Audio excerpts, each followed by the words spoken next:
12 with 212. I remember seeing it, and I was like, I was not thrilled. I was not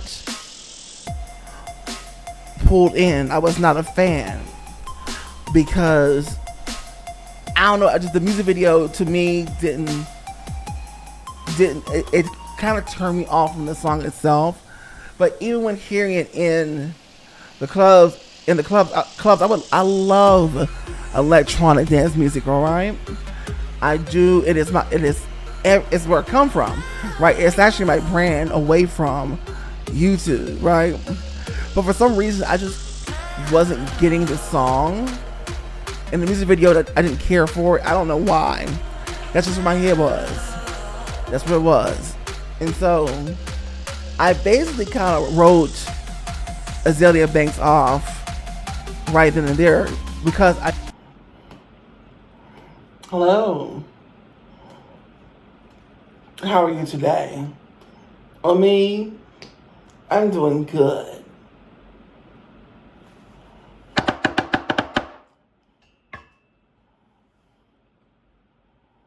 Order in the court. This isn't Judge and Jury of Music, aka Queen Millennial. And today's talk is about my girl, Azealia Banks, and how highly misunderstood she is today.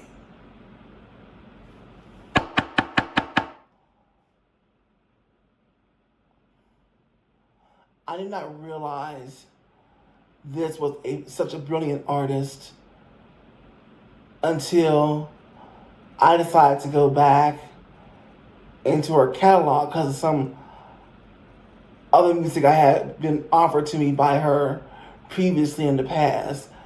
And I started to pick up on it from an artist to another artist. And I started to put the pieces together. And it's sad, it's tragic, but it's understandable. So before we get into the meat and potatoes of Miss Azealia Banks, as usual, a word. Today's word is Jeepers Creepers. Where'd you get those peepers? Jeepers Creepers. Where the hell did you get those eyes? All right, order. Order in the courts. Thank you so much. So this is again a portion of the program where I talk about the engagement civil rights movement of YouTube. Now, if you are new here, your first time seeing my face, welcome. How are you today? I'm glad to have you in. So, what is the, again, engagement civil rights movement of YouTube? Well, YouTube is collecting the data, right? We got our analytics as creators in the background to look at. And personally, I have been seeing that a lot of returning viewers are watching the videos and they're held more accountable because they actually show up again and again, unlike somebody who's just brand new. But it's flatline. They're not taking any action. They think just watching the video is a good enough action because they don't know any better. Obviously, you probably are somebody who doesn't know any better, and you never take an action on a lot of videos that you watch on YouTube. Well, actually, a lot of you probably think that just watching the video is engagement enough, but unfortunately, it is not the case. Watching a video 50%, 75%, or 100% through is not engagement to YouTube. Watching the video is not engagement to YouTube or the algorithm. A like is engagement. Like, comments are engagement. even subscribes or engagement, and sharing is definitely engagement. But just watching the video, no. It does nothing for the creator but keep them in the dark, basically. And if enough videos get flat lines over and over again because nobody is understanding the fact that just watching a video and liking it without actually taking an action is good enough, well, that creator is going to get frustrated because they don't speak up for themselves, right? They don't raise their voice up and ask because they feel ashamed. Well, I'm here to speak for all the creators on the platform who feel too skittish to ask and talk about this kind of subject, because I'm that girl, okay? I'm that girl, all right? Numbers don't define me, honey. I was that girl before I showed up on YouTube, okay? I burned in the fire for years before YouTube, before this channel even existed. And I pursued it, okay? I'm that girl.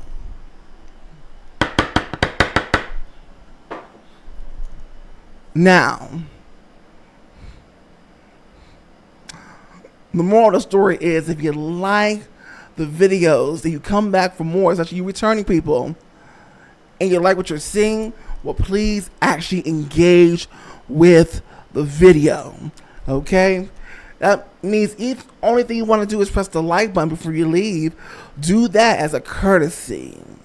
That could be like picking up the garbage from your friend's house that you left behind and throw it in the trash before you leave. We can make it equivalent to that, right? But don't just leave and take no actions. It's offensive to the AI robot because it doesn't work as hard for that video. It doesn't work hard for that creator. And then eventually your favorite creator gets discouraged and they go away because you as a collective have not done your part, okay? So make sure you're doing your part and engaging with the video if you like what you see, okay? And if you're a hater,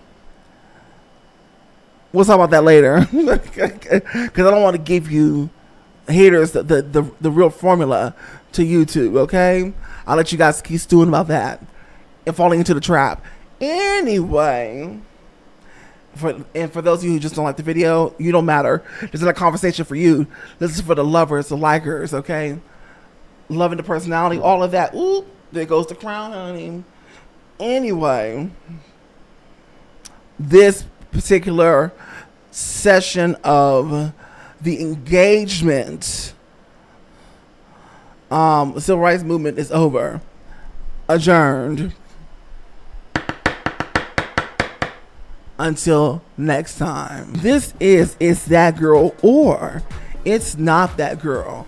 Now, I'm Workalina, the workhorse, and on this show we talk about popular music and popular artists from today, yesterday, and beyond. And today I want to talk about one of the most misunderstood woman, black woman, but artist in the music industry today, currently. I want to talk about why I believe that she took the route she took, that she currently is and is known for. Why she rebranded to this, to a loudmouth, disrespectful to other artists type of person, okay? So once you get your popcorn, once you get your snacks, your drinks, whatever you need to do to get comfortable, because this is It's That Girl or It Is Not That Girl. Take it away.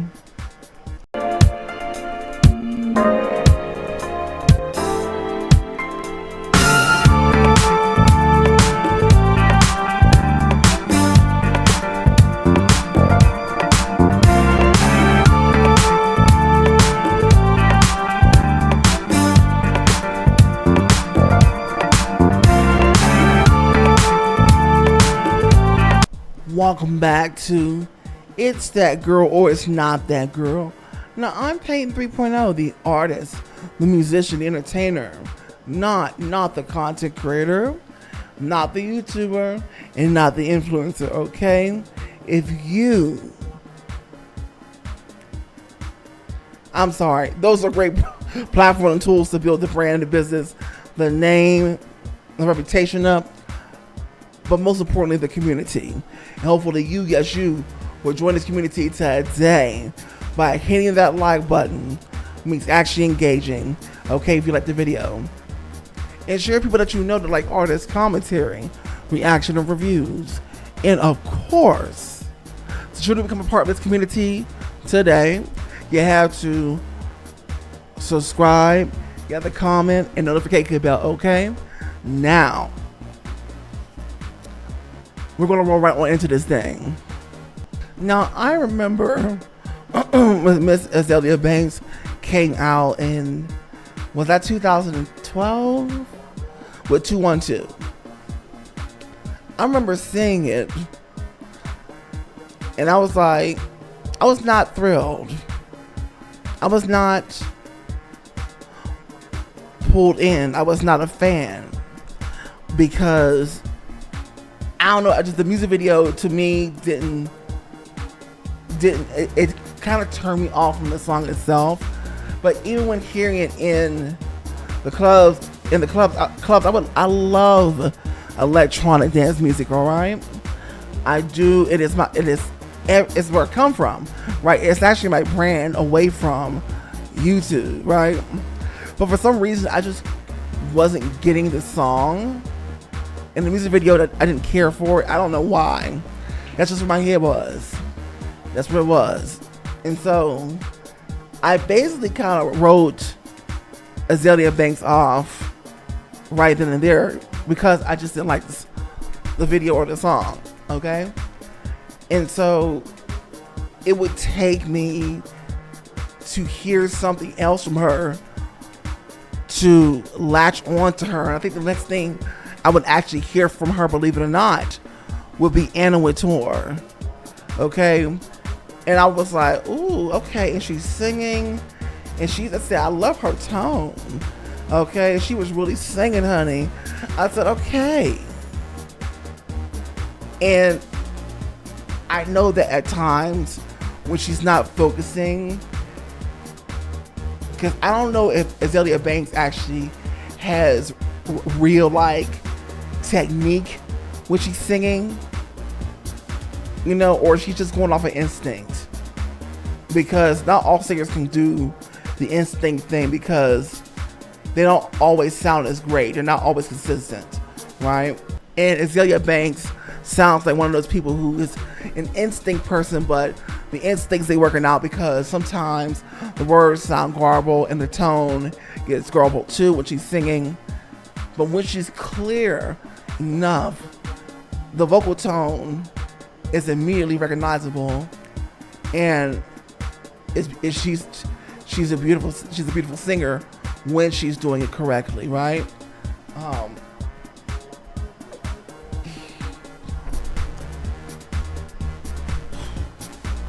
There we go. Anyway, and that was the first song to turn me on to Azealia Banks. Granted, by the time I heard Anna Wintour from Azealia Banks,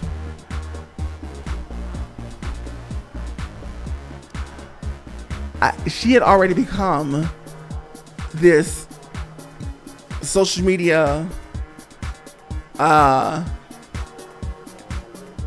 basically witch that would come after and disrespect other artists in the industry. And so I'm like, something's not clicking here for me at all. Why is she doing this when she has this brilliance going on here? And so my relationship and understanding of Azealia Banks would go on like that for some time, some years. And so I'll also hear eventually chasing time. I would go back through her catalog, her discography, and I was like, I didn't know that she was like, I didn't know she was cooking like this. Like, nobody was really doing it like Azealia Banks when it came to the EDM styles she was doing. You could tell that she was really from New York, or that she really hung around the gay scene, right? Okay.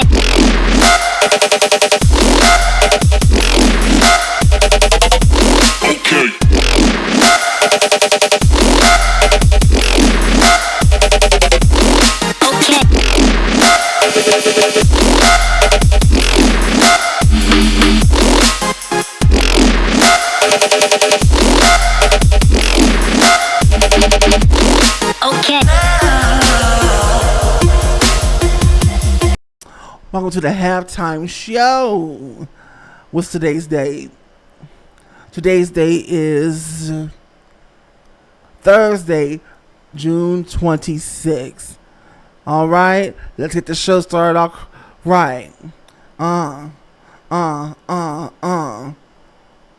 Get up out your bed. I'm the mother effing vocal that be turning heads. I call attention. I'm the underdog with fire and I'm on a mission. I speak the truth. I'm the boldest ever blowing in this vocal booth. I'm a burning pyro. I be lighting bitches in and I have them asking why, yo. And now the song. I know you're out there looking for a stress reliever. You're looking for a stress reliever out there. Drugs, the alcohol, here we go.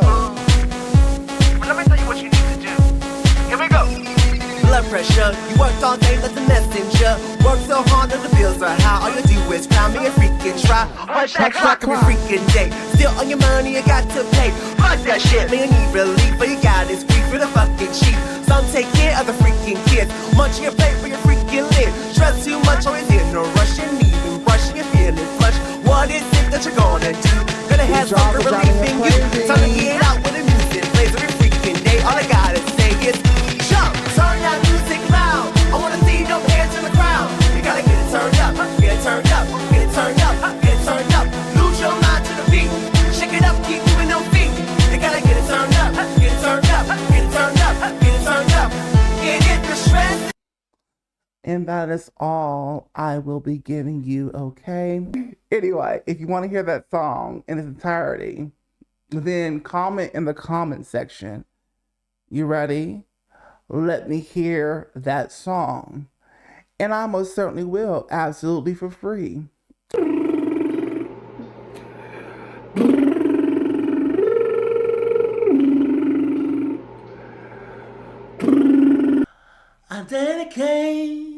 I dedicate, oh, I dedicate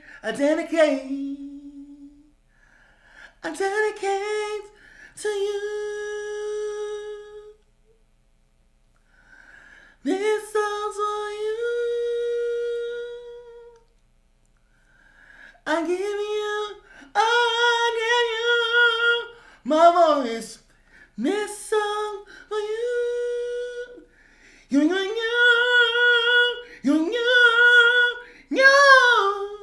Yeah. And so I was becoming a fan of somebody who seemed to be checked out by the time I discovered them. And so I have never seen a situation like Azealia Banks before in all of my life, and all of my music history studies, and all of my recording industry knowledge, all the documentaries I watched, all the behind the scenes, all the behind the music. I've never seen a case like Azealia Banks. And so eventually I started getting curious, started seeing what documentaries I could find on Azealia Banks, with like real documentaries where people reporting on her, not people bashing her or whatever, when not those type of content creators. And so I got some insights even from her own interviews, but it really didn't tell me what the deal really was, leaving me to draw conclusions and put the pieces together. Because within the black, I don't want to say community, because we truly, as a black people, unfortunately, we're not really a community.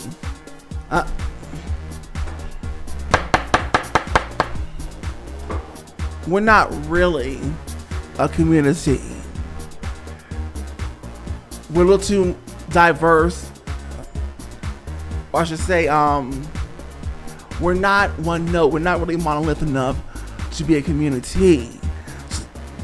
We don't want to misuse that word. The black diaspora, let's use that. The black diaspora, there's a lot of issues and problems stemming from a lot of things, okay? And a lot of things that dark-skinned black women have to go through. But we'll get to that in a minute. It would seem through my findings that Miss Azealia Banks was winning in the beginning, you know? Was that Cardi B? It was. Anyway, go watch my other video on Cardi B in this album that's coming out. Anyway, Miss Azealia Banks. As I uncovered more music from her, I began to feel more sad for her. And then on the flip side, outraged at her when she would come out and talk ish about other artists that were actually really good and brilliant. I just couldn't put it together. It was the most polarizing thing I have ever come across in the history of the recording industry. So even though I finally had the stories, the interviews,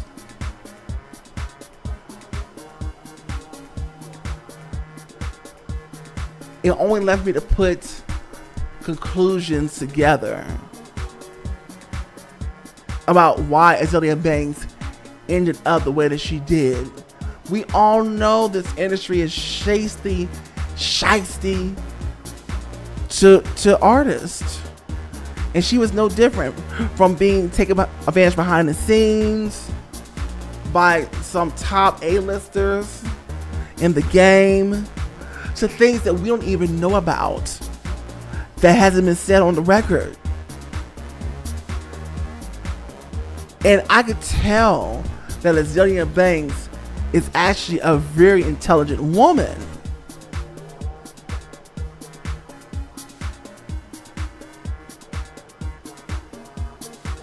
Right?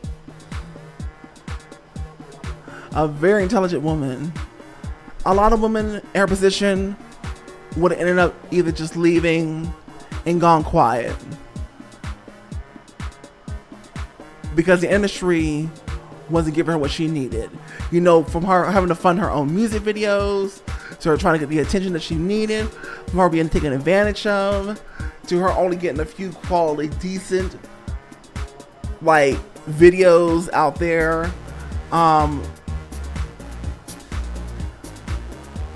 Miss Azealia Banks' legacy in a lot of ways was tarnished. And not by her becoming this social media troll to other artists. It was tarnished before that because of the way the industry basically tried to make it as if she was not even there. As they like to do with all the artists they use up and they toss away. See, Azealia Banks was playing the game quite like the other girls. She had her own style, her own fashion. She really was, and even today, is that girl. And just think, if the industry hadn't acted up, where she could be now and how many albums she could be that are absolutely iconic. Absolutely iconic. But no.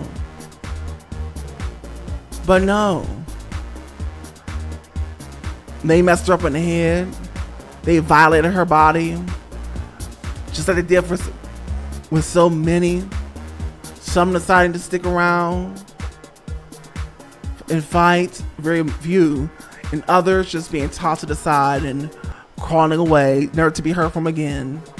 Well, instead of doing that, I told you, Mrs. Azealia Banks is smart. This is a brilliant woman, folks. Okay? She decided, you know what, I'm going to become a social media troll because I'm never going to get the kind of respect I deserve. I'm never going to get the kind of spotlight and things that I deserve. I won't play by the rules. I'm not going to be in a box.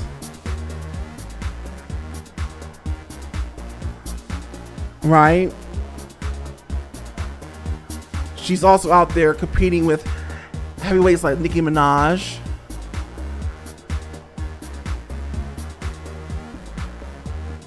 Right?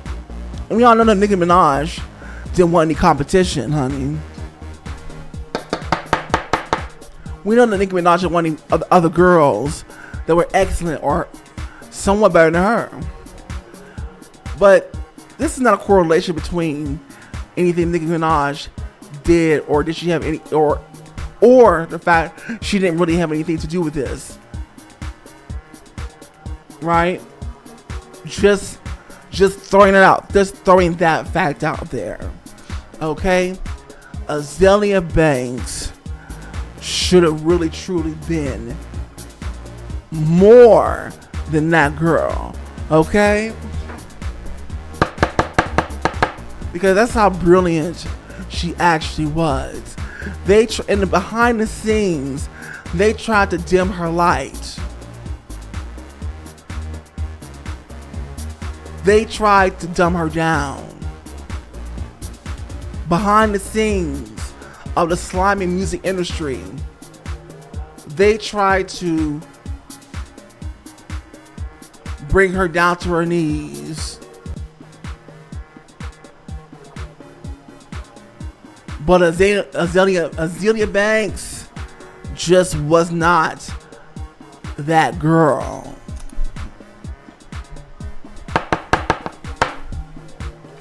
And so Mrs. Azealia Banks had already been through enough in her life, her upbringing, from the hoods and the ghettos of New York.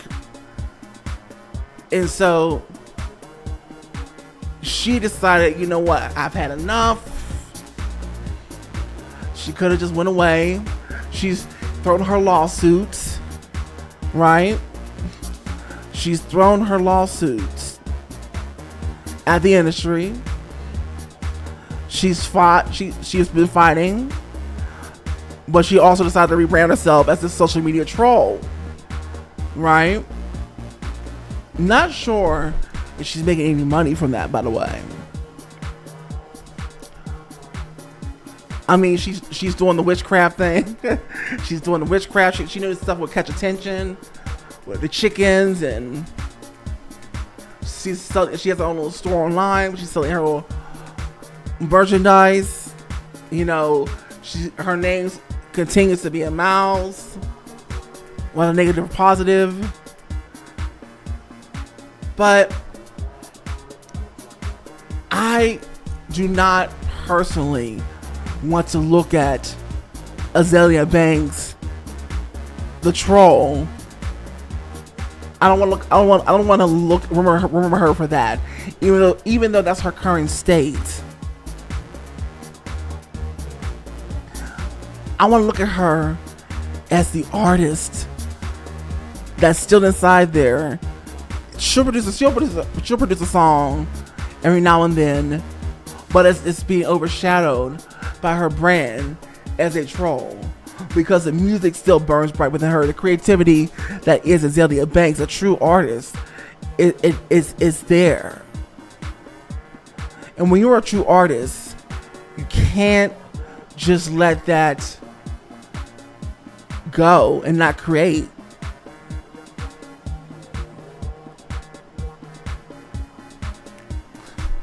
And so, Mr. Azealia Banks, every now and then, she continues to create. But, again, nobody's looking at her like they used to look at her, like they need to be looking at her and seeing past all the bullshit that is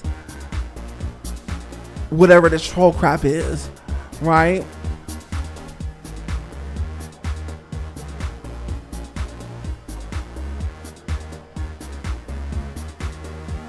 And it's funny because certain festivals will still F with her and invite her, whether she comes to perform or not.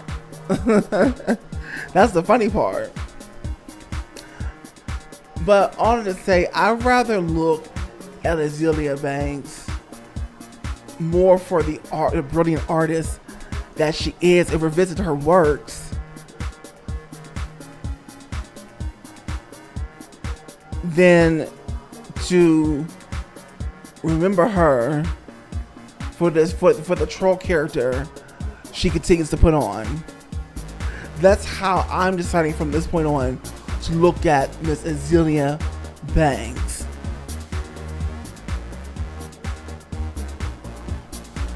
And that's it for my 2 cents on the matter. Now, this has been Peyton 3.0, the artist, the musician, the entertainer, not the content creator, not the YouTuber, and not the influencer. If you got your entire life today and you agree with me, then please engage with this video by hitting the like button and share people that you know that like artist commentary, reaction, and reviews. And to truly become a part of this community here, you have to do a few things. Subscribe, comment, notification bell. Alright. Now, you need to go ahead and get your life and put on Miss Azealia Banks' Chasing Time. Okay. Bye.